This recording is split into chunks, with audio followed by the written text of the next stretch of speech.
Hello' নমস্কাৰ, welcome back to my YouTube channel. So' guys, already পৰা আলোকিত video' হ'বলৈ গৈ আছে, কাৰণ আজি আমাৰ নামঘৰ আপোনালোকে গম পাইছে যে শতবৰ্ষ 100 বছৰ হোৱাৰ কাৰণে শতবৰ্ষ আয়োজন কৰিছে, মানে 3 দিনীয়া কাৰ্যসূচীৰে নামঘৰত এটা মানে অনুষ্ঠান আয়োজন কৰিছে। 3 দিনীয়া কাৰ্যসূচী সকলোকে মানে ময়ো এতিয়া তালৈ ওলাইছোঁ আৰু বিভিন্ন কাৰ্যসূচী চলিব। আপোনালোকক আকৌ ভিডিঅ' মই দেখুৱাই যাম আৰু আপোনালোকে মোক ছাপোৰ্ট কৰি যাব। আমাৰ নামঘৰত 3 দিনীয়া কাৰ্যসূচী, আজি প্ৰথম কাৰ্যসূচী আছে, কি হৈছে দেখুৱাম আৰু কাইলৈ পৰহিলৈ এনেকৈ দেখুৱাই দিম। আৰু চাই থাকক ভিডিঅ'টো।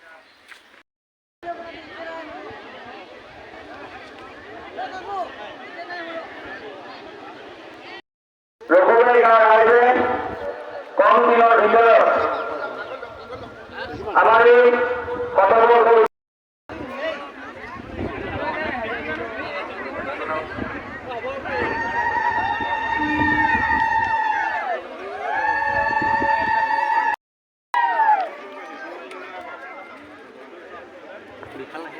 মানুহবোৰ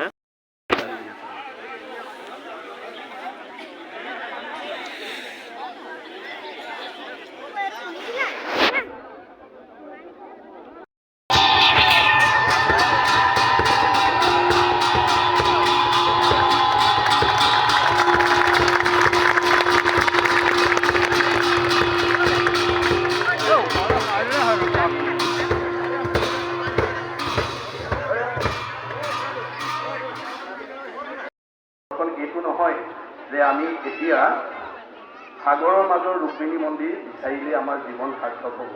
আমাৰ জীৱন সাৰ্থক তেতিয়াহে হ'ব, ৰঘুবাৰী গাঁওখনত জন্মগ্ৰহণ কৰি জীৱিত অৱস্থাত আপোনালোকে গাঁওখনৰ, সমাজখনৰ, অনুষ্ঠানৰ, প্ৰতিষ্ঠানৰ উঠি অহা নৱপ্ৰজন্মৰ উপকাৰৰ অৰ্থে কি আদৰ্শ এৰি থৈ গৈছে, এই আদৰ্শই আপোনালোকক চিৰসজীৱ কৰি ৰাখিব।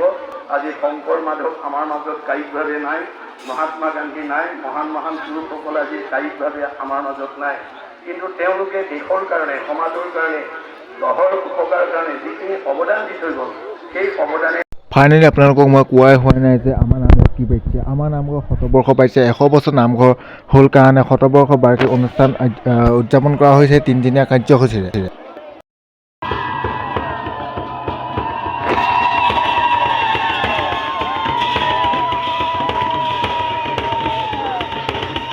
এতিয়া আমাৰ সন্মানীয় সম্পাদক শ্ৰীমতী অনুষ্ঠানত চমুকৈ ইয়াৰ পাছতেই আমাৰ পুৰণৰ উন্মোচক আমাৰ সকলোৰে শ্ৰদ্ধাৰ ৰঞ্জিত কুমাৰ বৰুৱা ছাৰক চমুকৈ বক্তব্য ৰাখিবৰ বাবে অনুৰোধ জনাই পৰৱৰ্তী কাৰ্যসূচী আগবঢ়াই দিবৰ কাৰণে অনুৰোধ জনালোঁ। আজি আমাৰ প্ৰথম অনুষ্ঠান আছিলে 100খন পতাকা উত্তোলন কৰিবলৈ বিভিন্ন ঠাইৰ পৰা বিভিন্ন বিশিষ্ট ব্যক্তিসকলক নিমন্ত্ৰণ কৰা হৈছিলে। ইতিমধ্যে আমাৰ 100খন পতাকা উত্তোলন কৰা হৈ গ'ল। চ' গাইজ, কালি ল'ৰাবোৰে মানে ময়ো আছিলোঁ লগত, ৰাতি 12টা 1টালৈকে বনাই এখন ধুনীয়াকৈ গেট বনাইছোঁ। এইখন চাওক, ইয়াৰ কোনো মানে ইয়াত ব্যৱহাৰ কৰা নাই পকা বস্তু, অকল ব্যৱহাৰ কৰিছোঁ নাৰিকলৰ পাত, বাঁহ ব্যৱহাৰ কৰিছোঁ। তাৰপৰা এইবোৰ থাৰ্মকলে এনেকৈ আদৰণি বনাইছোঁ। তাৰপৰা গামোচা দিছোঁ, জাপি লগাইছোঁ, আৰু এয়া চাওক কিমান ধুনীয়া লাগিছে। আপোনালোকে কমেণ্ট কৰিব। আৰু ওপৰৰ যে যিখন চালি দেখিছে, সেই চালিখন হৈছে কি পাতৰ গম পাইছেনে? টকৌ পাতৰ চালি, আৰু ধুনীয়াকৈ ৰেলিং বনাই এনেকৈ দিছোঁ। কেনেকুৱা লাগিছে আপোনালোকে এনেই কমেণ্ট কৰিবচোন। পতাকা উত্তোলনৰ পাছত আছিলে কৃষ্ণ নৃত্য, দশৱতাৰ নৃত্য। এইজনী অকণমানি ভণ্টিয়ে অংশগ্ৰহণ কৰিব কৃষ্ণ নৃত্যত, সেইকাৰণে কৃষ্ণ নৃত্য তেওঁ মানে অকণমান কৰি আছে, প্ৰেক্টিচ কৰি আছে কেনেকৈ নাচিব লাগিব। আৰু কৃষ্ণ নৃত্য এয়া আপোনালোকক অকণমান দেখুৱাইছোঁ, আৰু মই ইভাগে নামঘৰত আপোনালোকক দেখুৱাম। ফাইনেলি আমাৰ ঘৰৰ ওচৰত দাদাই যেতিয়া নামঘৰ ওচৰত এনেকৈ দোকান দিছে, আৰু মই তাত গৈ এনেকৈ আমাৰ নামঘৰটো অকণমান আপোনালোকক এনেই দেখুৱাইছোঁ অলপ, কিমান ধুনীয়া লাগিছে কমেণ্টত। ফাইনেলি গাইছ, এতিয়া নামঘৰৰ পৰা আহিলোঁ। নামঘৰৰ পৰা আহি এতিয়া মই যাওঁ আকৌ বজাৰলৈ। আমাৰ ওচৰত দাদাজনে মানে ভাওনাখন দিছে, আৰু ভাওনাখনৰ বাবে কিছুমান সামগ্ৰীৰ প্ৰয়োজন হৈছে, যিবোৰ মানে বজাৰত পায়। আৰু ৰাতিকৈ যিটো মানে ভোজ এটা দিব লাগিব, সেই ভোজৰ কাৰণে আমি বিভিন্ন মানে ভোজৰ যিখিনি লাগতিয়াল বস্তু, সেই লাগতিয়াল বস্তুখিনি আনিব যাওঁ বজাৰলৈ। আৰু নামঘৰটো আপোনালোকক দেখুৱালোৱে যে কি কাৰ্যসূচী হৈছে। আৰু ৰাতিকৈ জগতবনীয়া বাপ আহিব, আৰু ভাগৱত ব্যাখ্যা কৰিব। তেতিয়া আপোনালোকক ভালকৈ ভিডিঅ' বনাম, আৰু ব্যাখ্যাকাৰ হিচাপে তেওঁ প্ৰতিটো ব্যাখ্যা আপোনালোকক শুনাবলৈ চেষ্টা কৰিম। লগতে আজি মানে পাল আছে আমাৰো, যিয়ে নহওক যিমান পাৰোঁ মই চেষ্টা কৰিম আপোনালোকক মোৰ ভাগৱত ব্যাখ্যা মানে তেওঁ জগতবনীয়া বাপৰ ভাগৱত ব্যাখ্যা শুনাবই।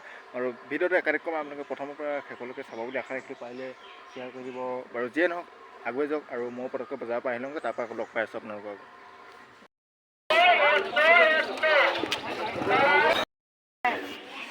গতিকে এই দুখবিলাক একেখন গাঁৱৰ মাজলৈ কেনেকৈ আহিল, কিয় আহিল, সেই ৰহস্য আমি ভেদ কৰিব লাগিব ভাগৱত শুনি। গতিকে ৰহস্য ভেদ নকৰা পৰ্যন্ত আপুনি সেই দুখ দুৰ্গতি বা নিজক মুক্ত কৰিব নোৱাৰিব। গতিকে আমাৰ